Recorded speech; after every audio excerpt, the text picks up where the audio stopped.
Películas olvidadas, encontradas en archivos y áticos, muestran en color la vida durante la Segunda Guerra Mundial. Voces del pasado, recogidas en cartas y diarios, cuentan la historia de los que la vivieron. Juntos, nos revelan un mundo nunca visto hasta ahora.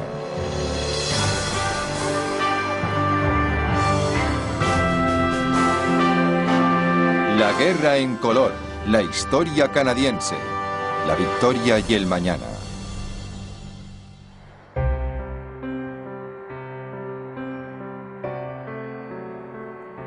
El 16 de marzo de 1942, tras un discreto edificio de ladrillos de Ottawa, se ha reunido un grupo de canadienses de todas partes del país para una misión especial. Una misión que les llevará a una Inglaterra destrozada por la guerra.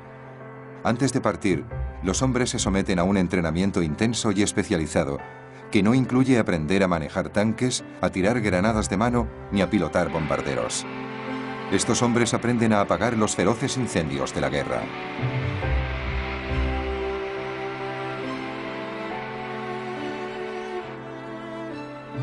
Los ataques aéreos alemanes han dejado muchas ciudades inglesas en llamas, y los bomberos de allí necesitan ayuda urgentemente. Compuesto por bomberos de carrera y por civiles, el Cuerpo de Bomberos Canadienses, en su punto más alto, cuenta con más de 400 hombres. El cuerpo es realmente representativo de todo Canadá. Llegan voluntarios de más de 100 ciudades canadienses.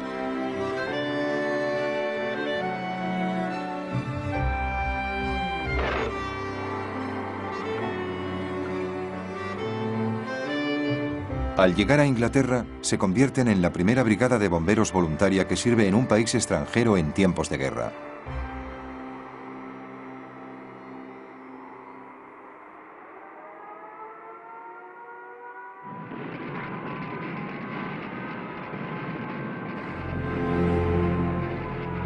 Para Dennis Samuel Posten, un bombero veterano de Regina, la situación en Inglaterra es mucho peor de lo que esperaba. El bombardeo empezó a las 12:30. Los alemanes atacaron Plymouth, una noche tremenda de servicio. Llevamos 2 días apagando fuegos. Hay muchos muertos y los daños son terribles.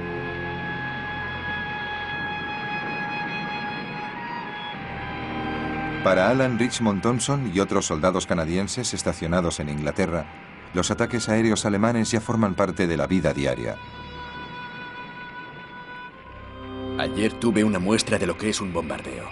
Me despertó la explosión más tremenda que haya oído nunca, ni quiero volver a oír. Todas las puertas de la casa se abrieron de golpe y empezó a temblar como un flan. Empezó a caer el yeso del techo y en un momento quedamos cubiertos de yeso. Fue una sensación muy desagradable, estar tumbado en la cama pensando dónde caerá la próxima.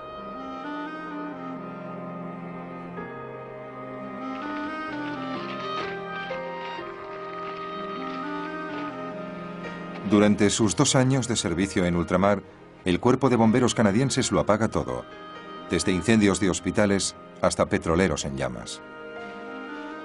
Les piden que dirijan algunas de las operaciones de rescate más peligrosas. Milagrosamente, a pesar de los riesgos, el cuerpo solo pierde a 3 de sus 400 miembros. Entre los escombros, el canadiense David John Brenton escribe a su esposa, Lisa. Mi querida esposa, todo lo que lees, todas las fotos que hemos visto de la devastación no son nada comparadas con lo que se ve cuando estás aquí. Es una imagen espantosa, algo que no olvidaré jamás. Es una buena respuesta a la pregunta de ¿por qué los ingleses exigen bombardear sin piedad al enemigo? Cuando ves la devastación que yo he visto esta noche, hasta el alma más pacífica se llena de un odio intenso. Curiosamente, esto despierta en mí un nuevo sentimiento hacia el enemigo del que prefiero no hablar.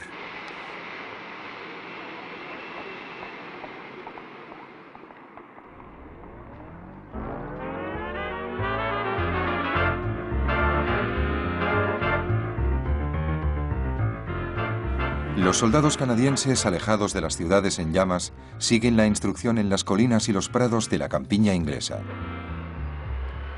Estos días estoy muy preocupado y pensativo con respecto a mis responsabilidades actuales y al estado de preparación de mis oficiales y mis soldados. ¿Saben lo suficiente y tienen los conocimientos como para hacer las cosas bien? Hay tantos ángulos y tienen que saber tantas cosas. Carta de Alan Richmond Thompson del 6 de agosto de 1943. Nos hemos pasado la mañana preparándonos para las trampas. Nos han contado lo viles que son los alemanes. Abren un soldado muerto, meten una carga de explosivos y uno de nuestros hombres salta por los aires cuando lo vuelve para ver si está vivo.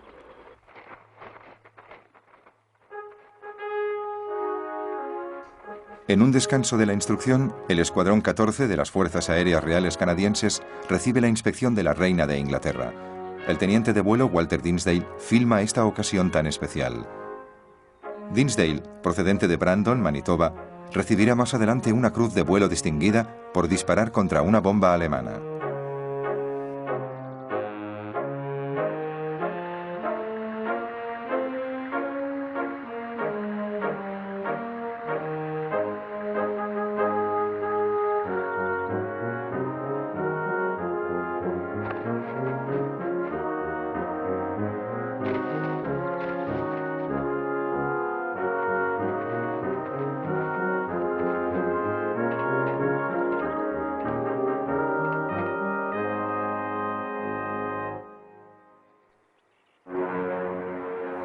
A medida que avanza la guerra, también lo hacen las contribuciones de Canadá. En septiembre de 1943, cuando Gran Bretaña se encuentra con escasez de marinos, pide a Canadá que tome el mando de uno de sus portaaviones. El HMS Nabob se convierte en el primer portaaviones de Canadá.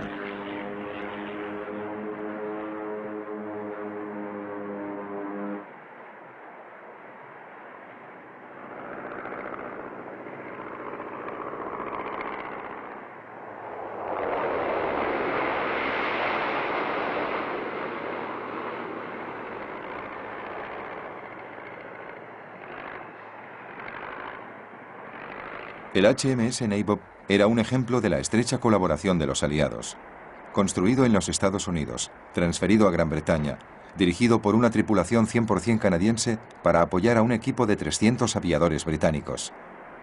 A las órdenes del capitán Horatio Nelson Leigh, el HMS Nabob lucharía en áreas noruegas hasta recibir el impacto de un torpedo el 22 de agosto de 1944.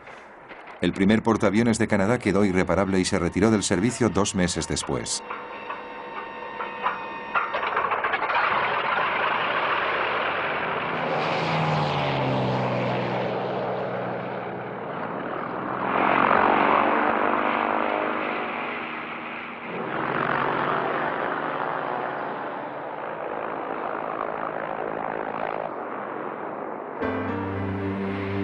Desde junio de 1940, Italia ha sido aliada de Alemania. En noviembre de 1943, un barco de los Estados Unidos se dirige a Italia. A bordo se encuentra la primera Fuerza de Servicio Especial, un cuerpo de élite de luchadores canadienses y norteamericanos entrenados para lanzarse en paracaídas, esquiar y escalar montañas. La Fuerza Especial se prepara para lanzarse tras las líneas enemigas, donde les han enviado para intentar romper un bloqueo mortal. El avance aliado hacia lo alto de la bota italiana se ha detenido en seco en lo alto de una colina con vistas a la ciudad de Monte Cassino. Los incesantes bombardeos no han conseguido desalojar a las tropas alemanas apostadas en un antiguo monasterio benedictino. En una de las batallas más sangrientas de la campaña italiana, los aliados logran finalmente conquistar Monte Cassino. Junto a ellos, luchando en la primera división canadiense, hay un joven soldado que se convertiría en uno de los más grandes escritores de Canadá. Farley Mowat, desde San Leonardo, en Italia. Querida mamá, hoy te he mandado otro telegrama, aunque creo que los telegramas no te convienen para el corazón. ¿Te acuerdas que te desmayabas cada vez que el chico de los telegramas subía a casa? Por si acaso, decías. El capítulo 7 de Vida de Perros ya está listo para la imprenta. Lo he pasado bien tecleando entre ataque y ataque. Después de la victoria de la primera Fuerza Especial de Servicio en el Monte Difensa, los aliados capturan Roma. Es la primera capital enemiga capturada por los aliados, pero el coste ha sido tremendo. A la señora Eva Tiber de Liscombe Mills, Nueva Escocia. Lamentamos informarle que F30464, el soldado Stephen Ellsworth Tibert, ha sido oficialmente declarado herido en combate. La fecha y la naturaleza de sus heridas aún se desconoce. cuando le dirija cartas, añada "en el hospital", en letras mayúsculas, después del nombre de la unidad, para una entrega más rápida. Le remitiremos más información cuando la recibamos. Director del registro.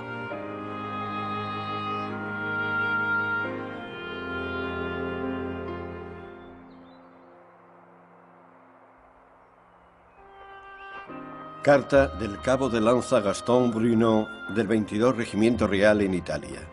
Uno de mis mejores amigos, que se enroló al mismo tiempo que yo, ha muerto esta semana en el hospital de una herida grave en la cabeza. No me reconocía. Él y yo éramos como hermanos, íbamos juntos a todas partes. Ya no tengo tanta prisa por ir al frente. Temo que pueda pasarme lo mismo que a él. De tu sobrinito, Gastón.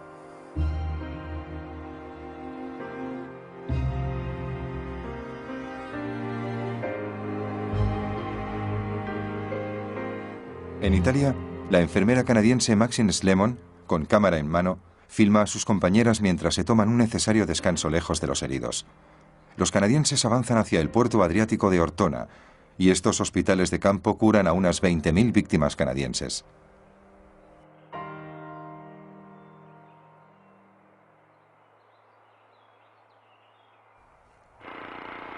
En total, más de 5.500 mueren en Italia. 5.500 canadienses que no volverán a casa por Navidad. Las Navidades recuerdan cruelmente que ya han pasado 5 años desde que empezó la guerra.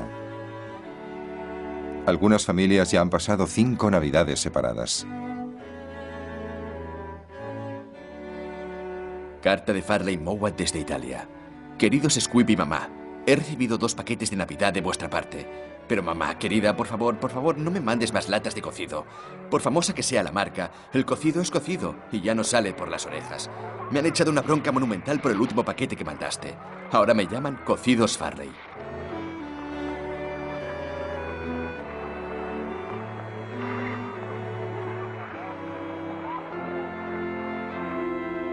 La distancia también se siente en las bases de instrucción canadienses, y los soldados deben crear sus propios recuerdos de Navidad lo mejor que puedan. Carta del mayor Charles Christie Hill, 27 de diciembre de 1943. Cariño, espero que hayas pasado felices Navidades. He pensado mucho en ti y te he echado de menos. Tu telegrama llegó en plena cena de Nochebuena y yo me levanté y propuse un brindis para todas las esposas, que por mi parte era solo para ti, mi amor. A pesar de tanta bebida y tanta fiesta de Navidad, hay una sensación de soledad y de añoranza que aparece en el momento más inesperado. Te quiero, mi amor. Charles.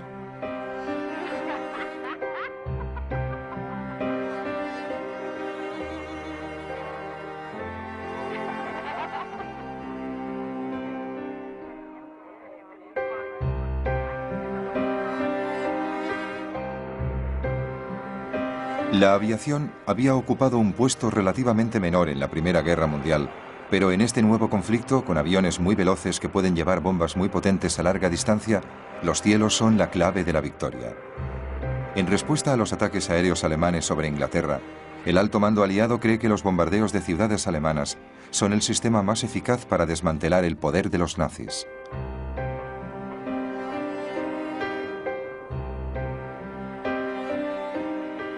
En Montreal, el hombre de negocios Percy Jacobson recibe una carta de su hijo, que está sirviendo con las Fuerzas Aéreas Reales Canadienses en Inglaterra. He recibido carta de Joe. Dice que no nos preocupemos por él, porque como aviador se siente tan seguro como cualquiera de nosotros. Dice que tenemos que adoptar una actitud fatalista como hace él y no preocuparnos por cosas que están más allá de nuestro control. Creo que su madre y yo lo llevamos haciendo desde que empezó la guerra.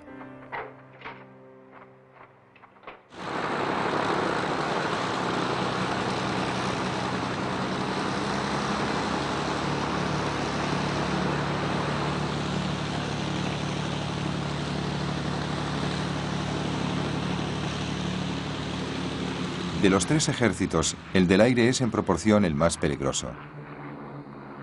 Durante la guerra se pierden 17.000 canadienses. La mayor parte de las bajas se producen durante los bombardeos nocturnos sobre Alemania. A pesar del alto número de víctimas, los pilotos canadienses siguen llevando a cabo estas incursiones hasta el final de la guerra. Carta del teniente Geordie Bill de la 48 Highlanders de Canadá en Inglaterra. Naturalmente, habréis oído hablar de los terribles ataques que la RAF lanza contra Alemania de 1000 bombas a la vez. Parece horrible tener que bombardear de esta forma, pero supongo que es la única de detener a los bárbaros. Terminarán arrepintiéndose de haber empezado la guerra y créeme, amor, nos aseguraremos que no puedan volver a hacerlo.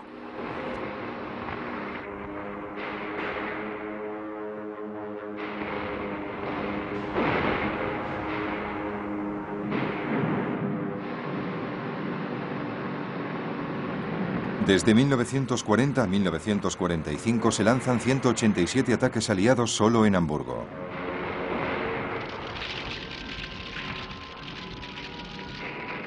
Mueren 50.000 alemanes.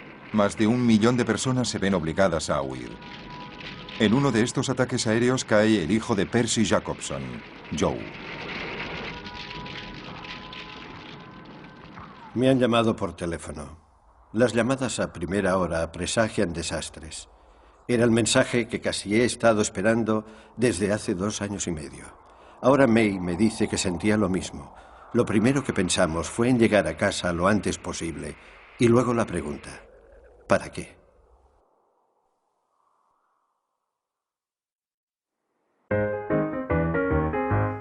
En los terrenos de la planta de municiones Sunshine Waterloo, en Ontario, se celebra una merienda campestre.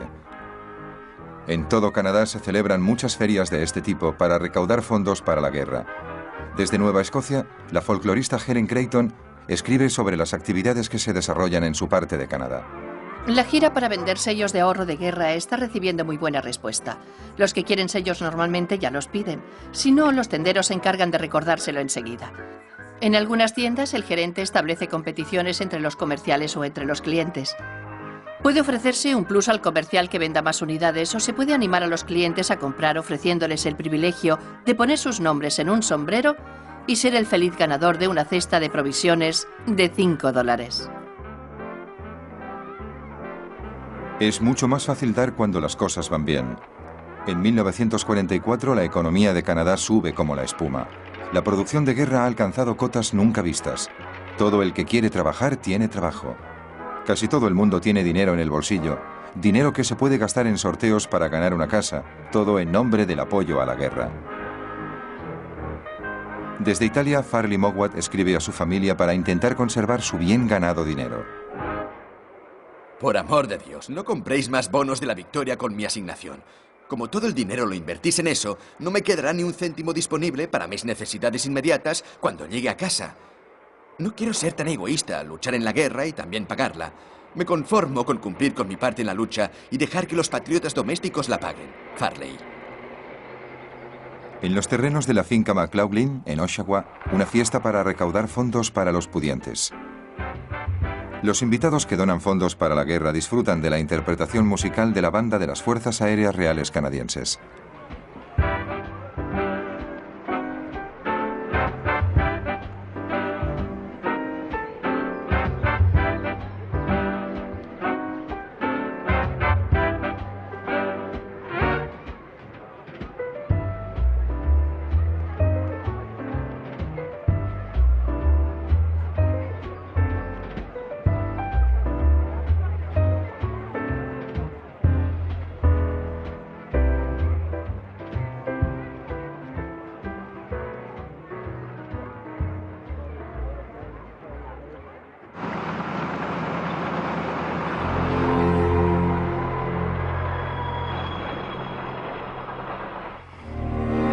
En Europa aún queda mucha guerra.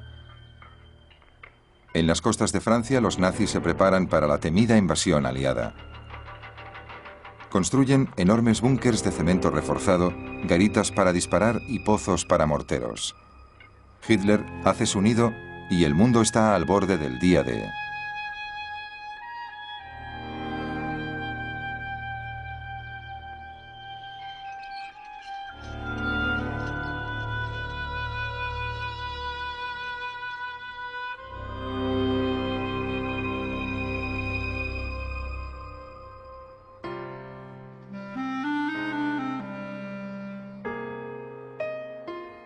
Carta de Alan Richmond Thompson, del 28 de mayo de 1944. Los periódicos van llenos de la próxima gran invasión del continente. Nos han llamado para asistir a una explicación sobre el papel que debe cumplir nuestra unidad. Esta espera no resulta nada fácil, porque corren muchos rumores sobre lo que nos espera cuando por fin desembarquemos.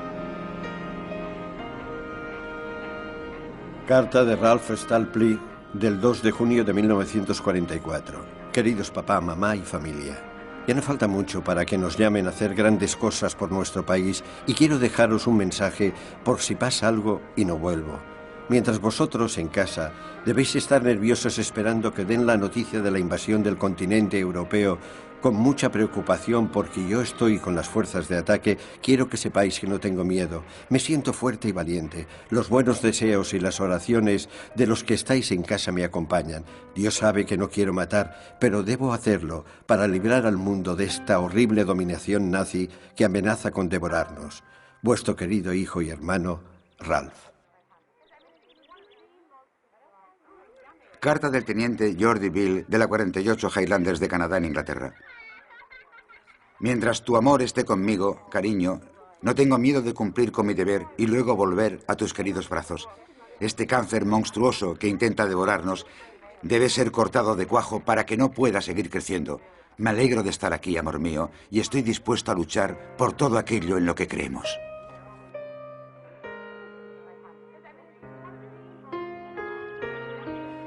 Mi querida esposa, ¿qué tal viene el bebé? ¿Según el plan o hay posibilidad de complicaciones? Estoy cada vez más nervioso cuanto más se acerca el gran acontecimiento. Cuídate mucho, cariño. Lo significas todo para mí. Te quiero con todo mi corazón. Tu marido que te ama siempre, Lloyd.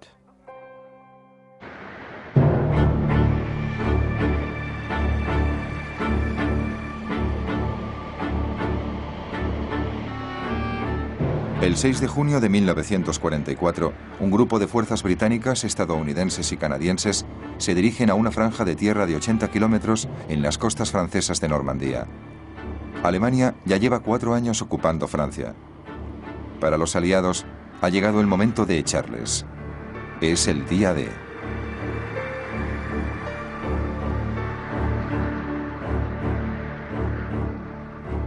Carta de Percy Jacobson de Montreal del 6 de junio de 1944. Con una voz tranquila y sin emoción, el locutor de la CBC anuncia que ha empezado la invasión de Europa. Eran las 8 de la mañana del 6 de junio, martes. Estaba acostado en la cama del Hotel Royal York. No sentí emoción, no sentí entusiasmo. Me he vestido y he ido a desayunar a Murray's. Me ha sorprendido que la chica del ascensor no haya dicho ni una palabra. Empecé a pensar si no lo había soñado.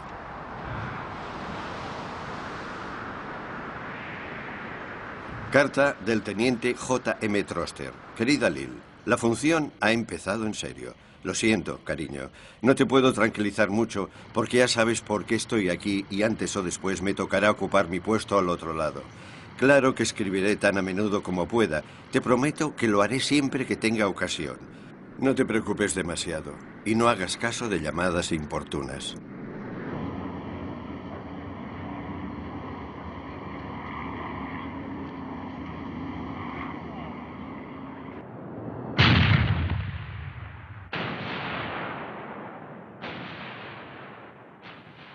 Carta de Alan Richmond Thompson. Vimos tierra a estribor y luego una señal que siempre recordaré. Miles de barcos frente a las costas, tantos que no veíamos la playa. Encima de nosotros había varios Spitfires, en grupos de 12 o 15, volando en círculos, vigilando siempre por si atacaba el enemigo. Cerca de la costa, en ambas direcciones, estaban los grandes barcos de batalla y los cruceros. Cada pocos minutos lanzaban una salva de cañones con una gran llama rojo oscuro y columnas de humo negro. Nos ordenaron bajar con los vehículos por la rampa, muy empinada, hasta el agua.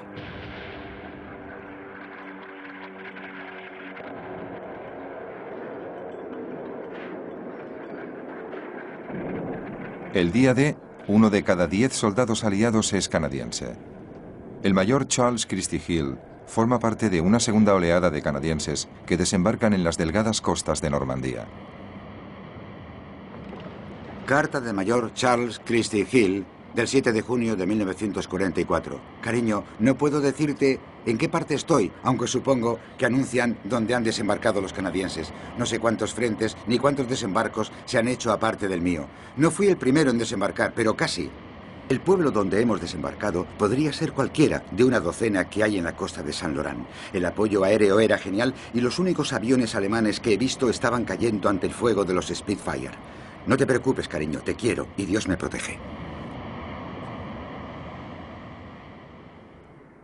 Abriéndose camino hacia el interior, los aliados encuentran una resistencia alemana increíble. En 6 días de lucha, más de 2.800 canadienses caen muertos o heridos. A pesar de estos contratiempos, los canadienses, junto con las fuerzas británicas, logran conquistar la ciudad francesa de Caen a primeros de julio, junto con un rosario de prisioneros alemanes. Carta de Alan Richmond Thompson, del 18 de junio de 1944. La mayor batalla que haya visto el mundo se está librando en Caen, a unos kilómetros al nordeste. Cada pocos minutos pasan los Typhoons volando hacia allí. Un oficial de la Wehrmacht alemana, cuando le interrogamos, dijo que el Typhoon equipado con proyectiles cohete siembra el terror en las mentes de los soldados y tanqueteros alemanes. Desde Normandía, Don Duncan, de los Rifles Reales de Winnipeg, escribe a una amiga, una enfermera canadiense.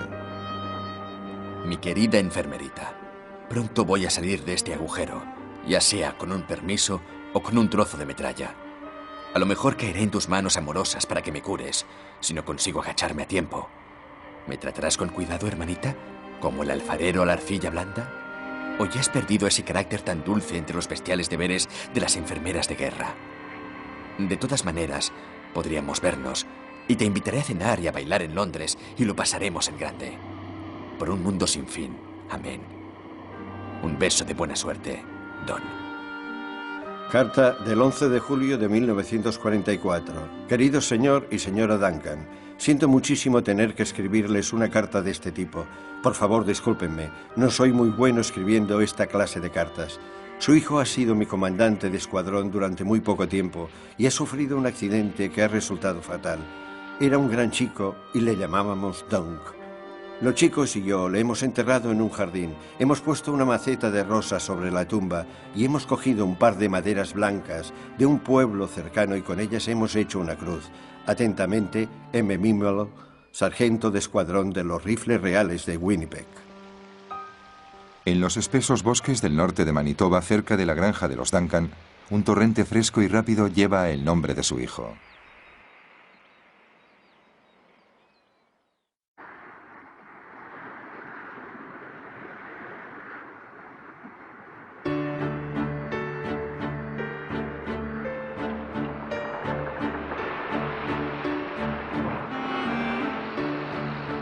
A pesar de la amenaza constante de los submarinos alemanes, los pescadores canadienses deben seguir ganándose la vida.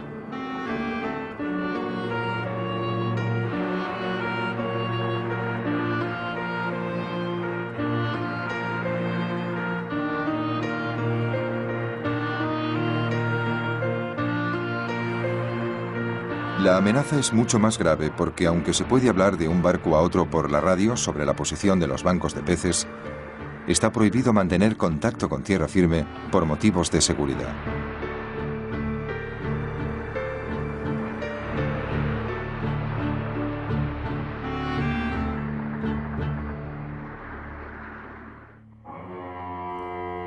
En el puerto de Halifax, otro día de frenética actividad.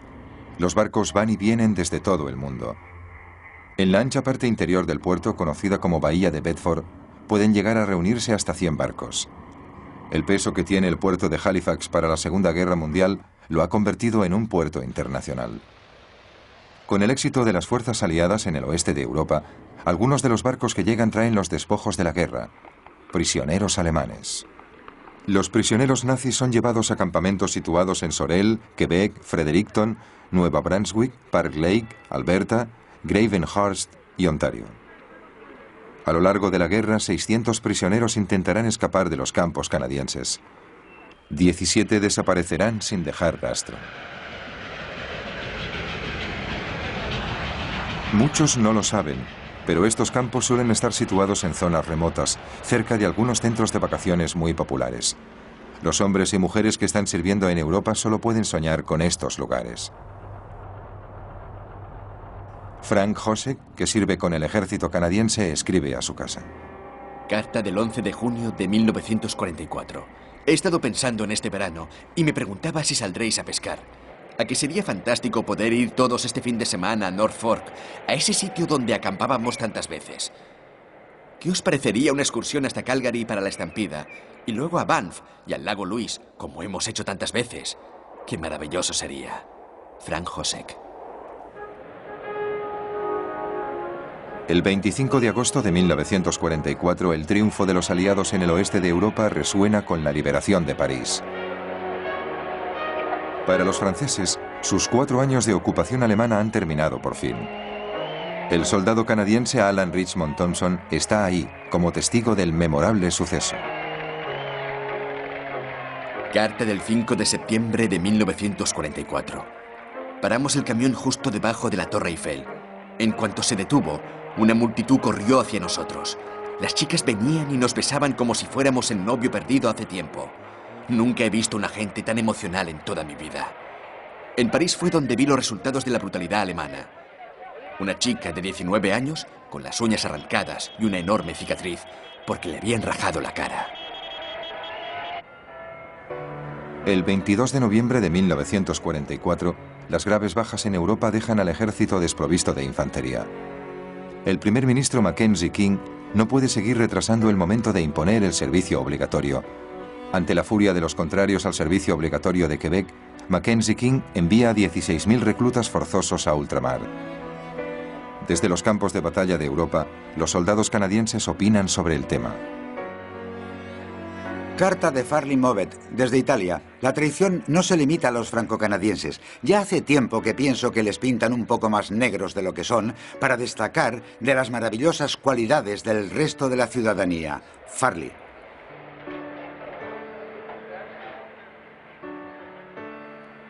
Carta del teniente J.M. Troster. Querida Lil, preferimos tener voluntarios luchando a nuestro lado porque un hombre que no viene aquí a luchar, si no es por la fuerza, no vale un pimiento. Jack.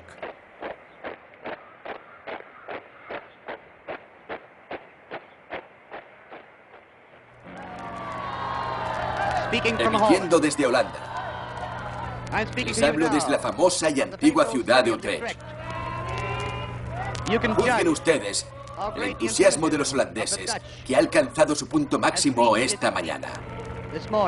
En abril de 1945, el primer ejército canadiense libera a Holanda. Irving Scheinfeld, de la Compañía de Campo 16 de los Ingenieros Reales Canadienses, está entre los liberadores. Querida Mimitos, iba yo ayer con mi jeep y poco después de salir de la ciudad me encontré con una mujer. Me pidió que la acompañara hasta el próximo pueblo. Hablaba un inglés perfecto, así que empezamos a hablar y resulta que era judía, de Rotterdam. Se ha estado escondiendo en pueblecitos durante 2 años y medio. Cuando le dije que yo también era judío, no sabía qué hacer. Se quedó ahí llorando. Me contó su historia y es como todas las que oímos en estos pueblos. No tiene casa, a su prometido se lo llevó la Gestapo y no sabe dónde están sus padres.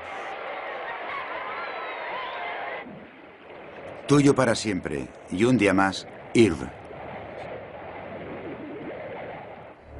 Con la liberación de Holanda, lo único que queda por liberar en Europa es la propia Alemania. Pero cuando llegan los aliados, ya no queda mucho del Tercer Reich. Carta del 26 de abril de 1945. Querida Mimitos, ahora que hemos llegado a Alemania, es mucho más fácil encontrar dónde vivir, porque hay muchas casas vacías, y llegamos y nos instalamos. A los alemanes se les ve muy decaídos últimamente, pero cuanto más desgraciados les vemos, mejor para nosotros, porque ellos han hecho desgraciados a muchos durante mucho tiempo. No me dan ninguna lástima. Después de ver las cosas que han hecho, tuyo para siempre y un día más, Irv. En los campos de concentración, los aliados descubren los horrores que han dejado los nazis tras de sí. Carta de Percy Jacobson en Montreal del 21 de abril de 1945. Mi opinión de que en todos los seres humanos hay bondad y que merecen salvarse ha quedado muy afectada por las pruebas, por unos horrores que apenas soy capaz de comprender. Lo escribo sin el más mínimo rastro de emoción. Estoy decidido a no olvidar nunca ni volver a cometer el error de que, como la gente que tratamos es más o menos decente, es imposible que haya bestias peores que las bestias más viles andando sobre la tierra con forma de hombres y mujeres.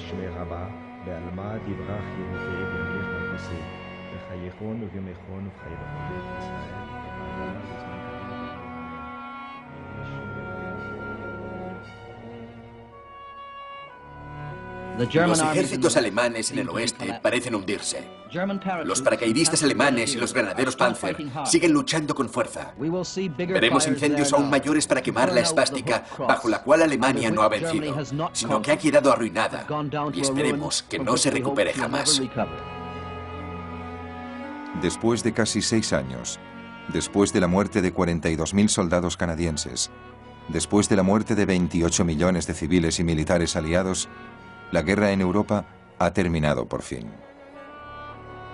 Carta del oficial de vuelo James Baker, de las Fuerzas Aéreas Reales Canadienses. Queridos mamá y papá, yo sé que creo en Dios, pero también sé que no creo en Él como vosotros. ¿Cómo podría, cuando he visto muchos más horrores de la vida y de la muerte que vosotros, cosas que no puedo reconciliar con la idea del amor universal, tal como vosotros concebís a Dios? Besos a todos como siempre. Jim. Carta de Jack Goin.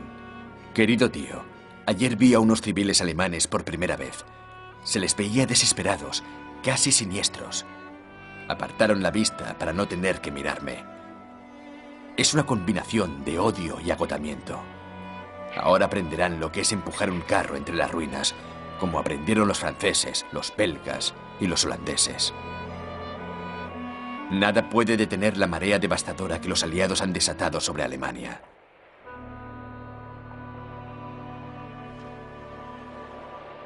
Se ha emitido la orden de cese de las operaciones ofensivas del primer ejército canadiense y el alto el fuego será general a partir de las 08:00 horas del sábado, 5 de mayo. Se ha logrado una victoria aplastante y completa sobre el enemigo alemán.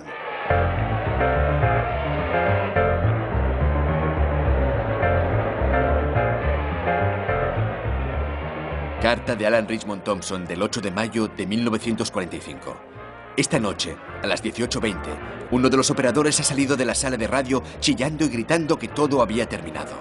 Nunca había visto a nadie tan entusiasmado. Todos pensábamos que se había vuelto loco. A los pocos minutos, cuando la noticia corrió por el campo, se desató un pandemonium. Pero no todos se dejan llevar por el espíritu festivo.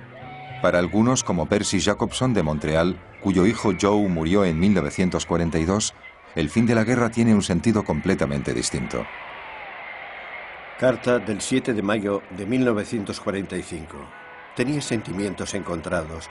Me alegraba por los millones de personas que volvían a respirar tranquilos, porque los suyos estaban a salvo, pero en el fondo temía el día en que tuviéramos que enfrentarnos con nuestra propia pérdida, porque sería... Bueno, dejémosla.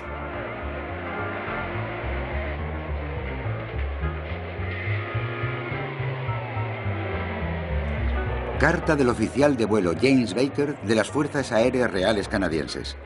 Queridos mamá y papá, no quiero que os hagáis demasiadas ilusiones, pero es posible que vuelva a casa mucho antes de lo que esperáis, aunque me encantaría aparecer por sorpresa. En cuanto a soltarnos, para que volvamos a ser civiles, eso ya es otra cosa. Todavía tenemos que arreglar lo de los japoneses, y si no consiguen bastantes voluntarios tendremos que ir nosotros. Besos a todos. Jim.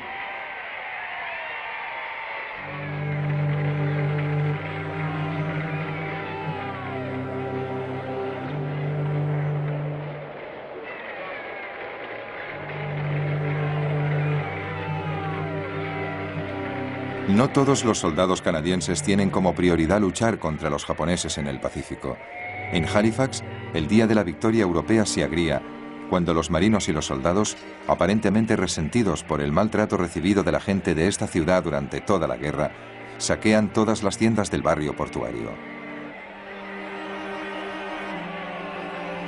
La revuelta de Halifax da una idea de la rabia, la frustración y los miedos que se esconden bajo la celebración nacional y sugiere que tal vez Canadá se encuentre con algunos baches en su camino hacia la recuperación.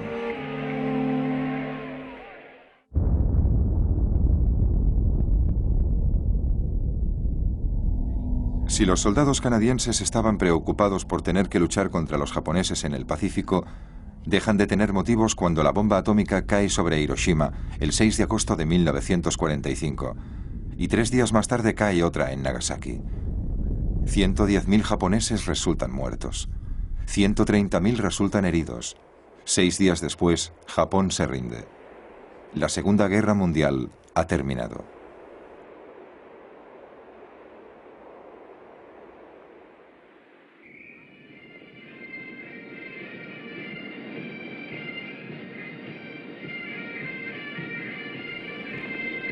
En la colina del Parlamento de Ottawa, los canadienses celebran la victoria contra Japón. Como hay pocos canadienses sirviendo en el Pacífico, las celebraciones son mucho más moderadas que las que se hicieron por la victoria sobre Alemania. Sin embargo, el día de la victoria sobre Japón significa mucho para los que tienen a algún ser querido en estos horribles campos de prisioneros japoneses. El capitán Harry L. White, de los Granaderos de Winnipeg, sigue aún en uno de esos campos. Acordamos celebrar una ceremonia de izar de bandera a las 8 horas, así que todo el mundo se levantó temprano. No cantamos mucho, estábamos demasiado emocionados y se veía llorar a muchos. Yo no pude contenerme. Nos dábamos más cuenta que nunca de lo que significa la libertad. Por primera vez en 4 años, largos y horribles, podíamos ver y saludar a nuestra propia bandera y oír nuestro propio himno nacional. Ha terminado la guerra y ya es hora de que los hombres y las mujeres vuelvan a casa. Pero no es nada fácil. Hay cientos de miles diseminados por el mundo. No hay barcos suficientes para devolverlos a todos de una vez. El regreso se hace por etapas, dando prioridad a los heridos y a los traumatizados. Carta del oficial de vuelo James Baker, de las Fuerzas Aéreas Reales Canadienses. Queridos mamá y papá, en las conversaciones de los chicos que vuelven hay un aspecto muy significativo, una señal de peligro que no puede ignorarse. Muchos de ellos parecen pensar que volverán y podrán integrarse de nuevo en la rutina familiar que les resultaban tan cómoda, pero no podrá ser, no solamente por los cambios en la estructura económica de Canadá, sino por los cambios que han sufrido ellos. Besos a todos. Jim. Algunos encuentran dificultades para ajustarse al ritmo de la vida después de la guerra. Luchan por encontrar un sentido a su vida. Se sienten culpables por haber sobrevivido cuando tantos no lo han hecho. Son incapaces de compartir con nadie las cosas que han visto en la batalla. Algunos mejoran con el tiempo.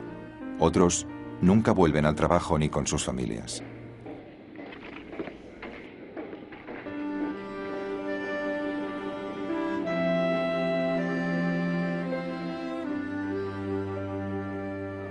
En toda la nación habrá padres y madres, hermanas y tías, primos y hermanos menores, temblando con la emoción más insoportable de sus vidas, desbordantes de alegría, felices porque los soldados que fueron a la guerra han vuelto para quedarse. Mientras en los puertos de Halifax y Vancouver van llegando los barcos, el mayor Jordi Peel sigue esperando su turno. Han pasado 6 años desde la última vez que abrazó a su mujer. La última vez que vio a su hijo Jordi tenía 7 semanas. Sé que piensas que ya debería haber vuelto a casa, cariño, pero ahora tengo la satisfacción de saber que me he quedado hasta el final. Estoy harto de la guerra y de todo lo que significa. No te preocupes, pronto llegará nuestro día. El recibimiento es cálido y alegre, y en un instante. No hay nada que pueda estropearlo.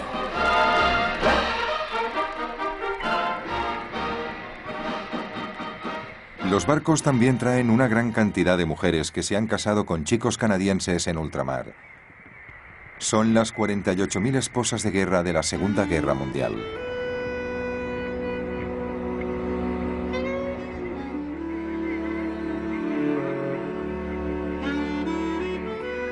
Para Moish Goldstein de Toronto y para su esposa Jean, después de 5 años de separación, ha llegado el momento de volver a conocerse mutuamente.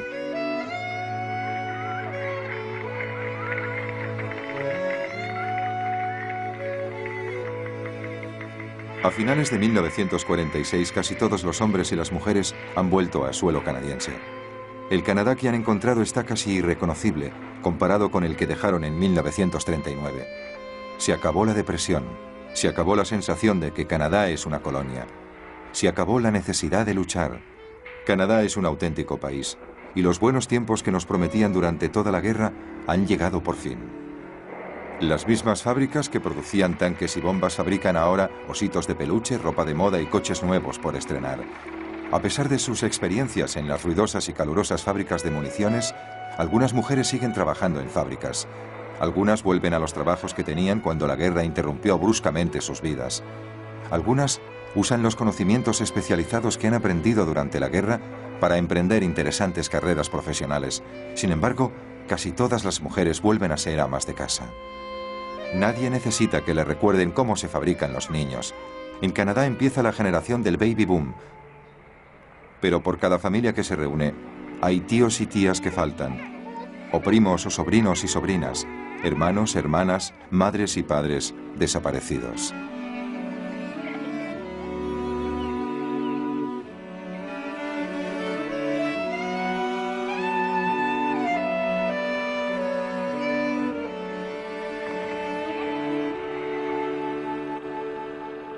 Las filmaciones domésticas conservadas amorosamente cubren la brecha entre los recuerdos y la imaginación, entre lo que se sabe y lo que podría haber sido. Para Hedley Shaw, que solo conoció a su padre, el teniente Donald Morden Shaw, cuando volvió de la guerra con una pierna cortada, estos pocos segundos de película en color le permitirán para siempre ver andar a su padre.